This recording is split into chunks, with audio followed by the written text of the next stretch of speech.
ભક્તિ કોઈ પણ પ્રકારે તમે કરો, કોઈ પણ પંથમાં જોડાઈને કરો, એ પંથ ભક્તિનો એ પ્રકાર જો તમને પરમાત્મા સુધી લઈ જઈ રહ્યો છે તો યોગ્ય છે, પણ પરમાત્માથી દૂર કરે, ભગવાન માટે ભ્રમિત કરે, ભગવાન પર પ્રશ્ન ઉઠાવે, મહાદેવ પર પ્રશ્ન ઉઠાવે, કૃષ્ણ પર પ્રશ્ન ઉઠાવે, રામ પર પ્રશ્ન ઉઠાવે.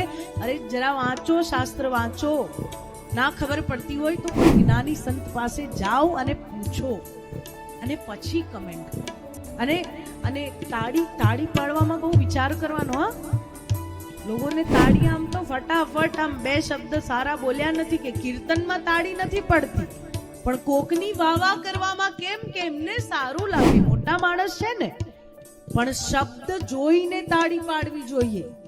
કોઈ ગમે તે બોલે ને તમે તાળી પાડવા લાગો, પોતે ને પોતે પ્રોત્સાહન આપો અને પછી સામેનું વ્યક્તિ ખોટું બોલે ને જ્યારે કોઈ એમને સાબિત કરે કે આ વ્યક્તિ ખોટું છે, એટલે કે અમને તો બધાના સાથે સાથે તાળી પાડી, બાકી અમને તો ખબર જ હતી કે આ ખોટા છે. બધા તો જઈને કૂવામાં કૂદી જશે, તો તમે કૂવામાં કૂદી જશો કે બધા કૂદ્યા એટલે હું એ કૂદી ગયો? ત્યાં કેવી જાગૃતતા આવી જાય છે કે ના, ન કૂદાય.